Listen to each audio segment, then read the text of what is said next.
രേണു, രേണു, ഈ പെണ്ണ് എന്നും പറയും നേരത്തെ വിളിക്കണേ എന്ന്. എന്തിന് വിളിച്ച അപ്പോൾ തുടങ്ങും അരമണിക്കൂർ കഴിയട്ടെ എന്ന് പറഞ്ഞ് നിലവിളി. നാളെ മുതൽ ജോലിക്ക് പോകാനുള്ളതാ. ഇനി ഉത്തരവാദിത്വമൊക്കെ വെച്ചോളൂ. എന്താടോ സുലു, രാവിലെ തന്നെ ഇത്ര ഒച്ച? കയ്യിലിരുന്ന പത്രം മടക്കിക്കൊണ്ട് പത്മകുമാർ അടുക്കളയിലേക്ക് വന്നു. പൊന്നരിച്ച് വെച്ചിരിക്കുന്ന മോളെ വിളിക്കുന്ന പൊല്ലാപ്പാണ്. ഇതാണ് പറയുന്നത് ഒന്നായാലും ഒലക്ക കൊണ്ട് അടിച്ചു വളർത്തണമെന്ന്. അതൊക്കെ നാളെ മുതൽ ശരിയാകും എൻ്റെ സുലു. താൻ ഇങ്ങനെ കിടന്ന് വെപ്രാളപ്പെടേണ്ട. എല്ലാ കൊള്ളരുതായ്മയ്ക്കും വളം വെച്ച് കൊടുക്കുന്ന അച്ഛനുണ്ട്. ഇതല്ല ഇതിനപ്പുറവും നടക്കും. കെട്ടിച്ചു വിടട്ടെ, പുറകെ അച്ഛനും കൂടെ പോകേണ്ടി വരും. മോളെ രാവിലെ വിളിച്ചുണർത്താം. ഇല്ലേ, കെട്ടിക്കൊണ്ടു പോകുന്ന ചേക്ക ഒരാഴ്ച കഴിയുമ്പോൾ തന്നെ വീട്ടിൽ കൊണ്ടാക്കും. എങ്കിൽ ഞാൻ ഇങ്ങ് പോരും. ഡിവോഴ്സ് നടത്തി നഷ്ടപരിഹാരം വാങ്ങി അടിപൊളിയായി ജീവിക്കും. അടുക്കള വാതിൽക്കൽ ശബ്ദം കേട്ടിടത്തേക്ക് അവർ തിരിഞ്ഞു നോക്കി. രാവിലെ തന്നെ ആവശ്യമില്ലാത്ത വർത്താനൊന്നും പറയല്ലേ രേണു. ആവശ്യമില്ലാത്ത വർത്താനൊന്നുമല്ല. ഇപ്പോൾ കല്യാണം കഴിച്ചു പോകുന്നതിന് യാതൊരു ഗ്യാരണ്ടിയുമില്ല. അതുകൊണ്ട് നേരിടാൻ നമ്മൾ തയ്യാറായിരിക്കണം, അല്ലേ അച്ഛ? ഞാനിങ്ങ് വന്നാൽ എന്നെ രണ്ടുപേരും സ്വീകരിക്കില്ലേ? അവൾ അവർക്കടുത്തേക്ക് വന്നുകൊണ്ട് ചോദിച്ചു. പിന്നല്ലാതെ, എൻ്റെ കുഞ്ഞിന് പ്രശ്നമാണ്. നീ ധൈര്യമായി ഇങ്ങ് പോരെ. പത്മകുമാറിൻ്റെ സംസാരം കൂടി കേട്ടപ്പോൾ സുലു ദോശ ചുടുന്നത് നിർത്തി ദേഷ്യത്തോടെ രണ്ടുപേരെയും നോക്കി. ആവശ്യമില്ലാത്തത് തമാശ പറയരുത്.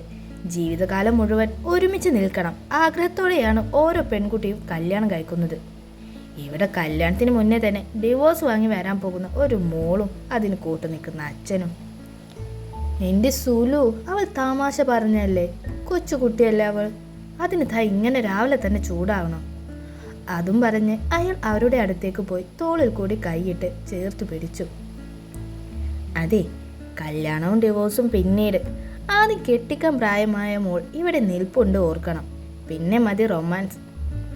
അതെന്താ, എനിക്ക് എൻ്റെ ഭാര്യയോടല്ലേ റൊമാൻസിക്കാൻ പറ്റൂ? വേണേ നിൻ്റെയും ഭാവി ഭർത്താവിൻ്റെയും കൂടെ ഞങ്ങളും സെക്കൻഡ് ഹണിമൂണിന് വരും, അല്ലേ സുലു? പപ്പേട്ടാ, സുലു ചമ്മലോടെ വിളിച്ചു. രേണ നിൽക്കുന്നു എന്ന പോലും വിചാരമില്ല. ഈ മനുഷ്യനെ കൊണ്ട് തോറ്റു. അവർ അയാളുടെ കൈ തോളിൽ നിന്നും എടുത്തു മാറ്റി. ദേ, രണ്ടാളും പുറത്തിറങ്ങിക്കേ. പപ്പേട്ട പോയി റെഡിയായി വാ. രേണു, നീയും പോയി ഫ്രഷ് ആയി വാ.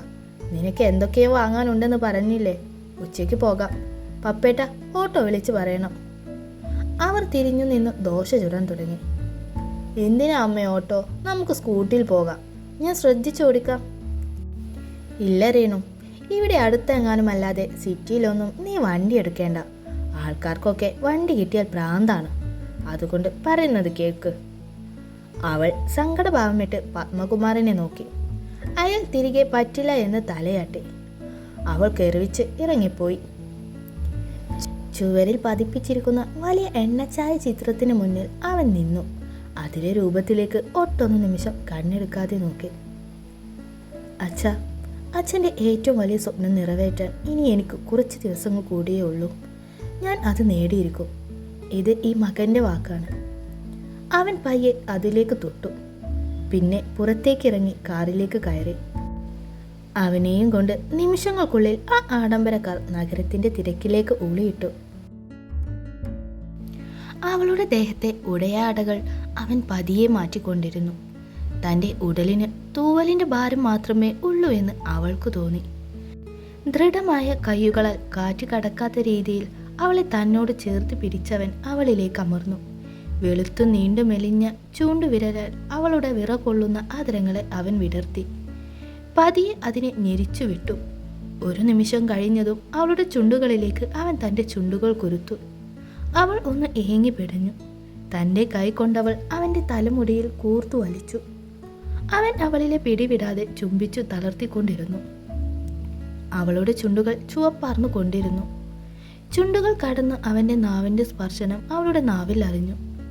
പെട്ടെന്ന് തങ്ങളെ ഒട്ടാകെ നനച്ചുകൊണ്ട് മഴ പെയ്യാൻ തുടങ്ങി. മുഖത്താകെ മഴത്തുള്ളികൾ ചിതറിത്തെറിച്ചു. തുടകളിൽ ആനൊരു അടിയും. ഞെട്ടി കണ്ണുകൾ തുറന്നു നോക്കിയവൾ കയ്യിൽ പാത്രത്തിൽ വെള്ളവുമായി ദേഷ്യത്തോടെ സുലു. എൻ്റെ ഈശ്വര, കണ്ടതൊക്കെ സ്വപ്നമായിരുന്നു. എന്ത് സ്വപ്നമാണത്? ഓർമ്മയിൽ അവൾക്ക് ദേഹം കുളിർന്നു.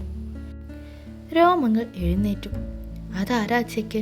ശരീരത്തിൽ ഇപ്പോഴും അവൻ്റെ സ്പർശനം നിൽക്കുന്നത് പോലെ തോന്നുന്നുണ്ട്. നാവിൽ പഞ്ഞി പോലെ അവൻ്റെ നാവിൻ്റെ സ്പർശനം. കാപ്പി കുടിച്ച് അകത്തേക്ക് നീ വലിഞ്ഞു വന്നപ്പോഴേ എനിക്ക് തോന്നി കിടന്നുറങ്ങാനാണെന്ന്. എന്നിട്ട് റെഡിയാകും പെണ്ണെ. അതിന് നമ്മൾ ഉച്ചയ്ക്ക് ശേഷമല്ലേ പോകുന്നത്? കണ്ണും തിരുമ്മി ഇരുന്നവൾ ചോദിച്ചു. ആഹാ, എൻ്റെ കൊച്ചു സമയം എത്രയായി എന്ന് നോക്കിക്കേ. മണി 12 പോണു. കുളിയൊക്കെ കഴിഞ്ഞ് വല്ലതും കഴിച്ചു വേണം പോകാൻ. അത്രയും നേരമായി ഞാൻ ഉറങ്ങുകയായിരുന്നോ? അമ്മയുടെ സ്കൂട്ടിയുടെ കാര്യം പറഞ്ഞു തർക്കിക്കാൻ ആവതില്ലാത്തത് കൊണ്ട് കാപ്പി കൂടി കഴിഞ്ഞതും എഴുന്നേറ്റ് വന്നതാ. കുറച്ചു നേരം മൊബൈൽ നോക്കിയിരുന്നു. ഇന്നും കൂടെ മടി പിടിച്ച് കിടക്കാൻ പറ്റുള്ളൂ. നാളെ മുതൽ ജോലിക്കാരിയാണ്. അവൾ എഴുന്നേറ്റു. ഇനി എന്നെ പറ്റി വിശദമായി പറയാം. ഞാൻ രേണുക പത്മകുമാർ, 23കാരി. ശ്രീനിലയത്തിൽ പത്മകുമാറിൻ്റെയും സുലോചനയുടെയും ഒരേ ഒരു സന്താനം. അച്ഛൻ KSFE-യിലാണ്, അമ്മ വീട്ടമ്മ. നാളെ മുതൽ ആദ്യമായി ഞാൻ ജോലിയിൽ കയറുകയാണ്. കേരളത്തിലെ അറിയപ്പെടുന്ന ഹോട്ടൽ ഗ്രൂപ്പായ SP പാലസിൻ്റെ MD-യുടെ പേഴ്സണൽ അസിസ്റ്റൻ്റ്. ഇൻ്റർവ്യൂ ഒക്കെ കഴിഞ്ഞപ്പോൾ കിട്ടുമെന്ന് ഒട്ടും പ്രതീക്ഷിച്ചില്ല. മെയിൽ കണ്ട് ഞാൻ ഭയങ്കര സന്തോഷമായി. MD അന്ന് ഒരു ബിസിനസ് ടൂറിലായിരുന്നത് കൊണ്ട് നാളെ സാറിനെ കണ്ടിട്ട് വേണം ജോയിൻ ചെയ്യാൻ. റെഡിയായി കഴിച്ചു കഴിഞ്ഞപ്പോഴേക്കും ഓട്ടോ എത്തി. എനിക്ക് കുറച്ച് ഡ്രസ്സും ബാഗും അമ്മയ്ക്ക് കുറച്ച് വീട്ടു സാധനങ്ങൾ കൂടി വാങ്ങാനുണ്ടായിരുന്നു. എൻ്റെ നിർബന്ധപ്രകാരം രാത്രിയിലേക്ക് ബിരിയാണി കൂടി വാങ്ങിയാണ് വീട്ടിലേക്ക് തിരിച്ചത്. വരുന്ന വഴിയിൽ തന്നെയാണ് SP പാലസ് മെയിൻ ഓഫീസും റെസ്റ്റോറൻറ്റും. പുറത്തു നിന്ന് നോക്കുമ്പോൾ അധികം വലിപ്പം കാണില്ലേലും ഇൻ്റർവ്യൂവിന് വന്നപ്പോഴാണ് ഒരുപാട് സ്ഥലമുള്ളതായി അവൾക്ക് മനസ്സിലായത്. രാത്രി നേരത്തെ ഭക്ഷണം കഴിക്കാനിരുന്നു. പത്മകുമാറും സുലുവും നന്നായി ഉപദേശിച്ചു രേണുവിന്. എല്ലാവരോടും നന്നായി പെരുമാറാനും അച്ചടക്കത്തോടെ ജോലി ചെയ്യാനും. രാവിലെ അലാറം വെച്ചു രേണു തനിയെ എഴുന്നേറ്റു. ആദ്യ ദിവസമായതുകൊണ്ട് ഒട്ടും താമസിക്കാൻ പാടില്ലല്ലോ. അമ്പരചുംബിയായ കെട്ടിടത്തിന് മുന്നിൽ സ്കൂട്ടി നിർത്തി. സെക്യൂരിറ്റി കാണിച്ചു കൊടുത്ത പാർക്കിംഗ് ലോട്ടിൽ അവൾ വണ്ടി നിർത്തി. ധൃതിയിൽ അവൾ അകത്തേക്ക് നടന്നു. അച്ഛ കൊണ്ടാക്കാമെന്ന് പറഞ്ഞതാണ്. പക്ഷെ സ്കൂട്ടി ഓടിക്കാനുള്ള ആഗ്രഹം കാരണം ഞാൻ തനിയെ വന്നു. വണ്ടി എടുക്കാൻ സമ്മതിച്ചത് അടുത്തായത് കൊണ്ടാണ്. എതിരെ വന്ന ആളെ ഓരോന്ന് ആലോചിച്ച് നടന്ന അവൾ ശ്രദ്ധിച്ചില്ല. മനസ്സ് മുഴുവൻ ചെറിയൊരു ടെൻഷൻ തോന്നുന്നുണ്ട്. തല ചെന്ന് ഉറച്ച എന്തോ സാധനത്തിൽ മുട്ടിയപ്പോഴാണ് അവൾക്ക് ബോധം വന്നത്. ഇതെന്താ, ചൈനയുടെ വൻമതിലാണോ? നെറ്റി ഒഴിഞ്ഞ് മുകളിലേക്ക് നോക്കിയപ്പോൾ കണ്ടത് തെന്നി നീങ്ങുന്ന ആഡംസ് ആപ്പിൾ. ഇതാരപ്പ? മുന്നിൽ നിന്ന് അവൾ അമ്പരന്ന് നോക്കി. തന്നെ ഉറ്റുനോക്കി നിൽക്കുന്ന 2 കുഞ്ഞി കണ്ണുകൾ, വട്ടമുഖത്ത് നീണ്ട മൂക്ക്, ക്ലീൻ ഷേവ് ചെയ്ത താടി, കുഞ്ഞു പിങ്ക് ലിപ്സ്. ഇത്രയും ഒറ്റ നോട്ടത്തിൽ അവൾ കണ്ടുപിടിച്ചു. എൻ്റെ ദൈവമേ, ഇതാരാ ഇത്രയും മൊഞ്ചൻ? ഉള്ളിൽ ആഞ്ഞു കൂവിയ കോഴിയെ അവൾ അടക്കി നിർത്തി. കഴിച്ചിട്ട് പോകുന്ന ആൾ ആണെന്ന് തോന്നുന്നു.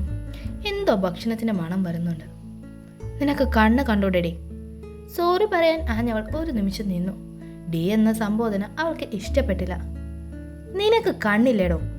അതേ നാണയത്തിൽ അവൾ തിരികെ പറഞ്ഞു. ഡി. അവൻ്റെ ശബ്ദം പരിധിയിൽ കൂടുതൽ ഉറക്കെയായി. ഓ, ചെവിക്കകത്ത് കയറി നിലവിളിക്കുന്നോടാ. അവൾ ചെവിയിൽ ഒരു വിരൽ തിരുകി ചോദിച്ചു. ഡി, ഞാൻ ആരാന്ന് നിനക്കറിയില്ല. മര്യാദയ്ക്ക് സംസാരിക്കണം. ഞാൻ ആരാന്നറിയോ നിനക്ക്? ഇവിടുത്തെ MD എൻ്റെ ആരാന്നറിയോ? അവൻ ഒരു നിമിഷം അവളെ നോക്കി നിന്നു. MD നിന്റെ ആരാ? കുറുകിയ കണ്ണുകളോടെ അവൻ ചോദിച്ചു. അതൊരു സീക്രട്ടാണ്. നിന്നോട് എന്തായാലും പറയാം. ഞാൻ കേട്ടാൻ പോകുന്ന ആളാ ഇവിടുത്തെ MD. ചെക്ക, ഞാൻ വിചാരിച്ചാൽ നിന്റെ പണി പോകും. അവനൊന്നും മിണ്ടാതെ അവളെ തന്നെ ഉറ്റുനോക്കി. എന്താ നോക്കുന്നേ? ബഹുമാനം തോന്നുന്നുണ്ടോ? ഒരെണ്ണം തരാൻ തോന്നുന്നുണ്ട്. എന്ത്? ഒന്നുമില്ല, ഞങ്ങളുടെ സാറിൻ്റെ ഫിയോൻസി അല്ലേ, അതുകൊണ്ട് എന്തെങ്കിലും ഗിഫ്റ്റ് തരാൻ തോന്നുന്നുണ്ട് എന്ന്. അങ്ങനെ.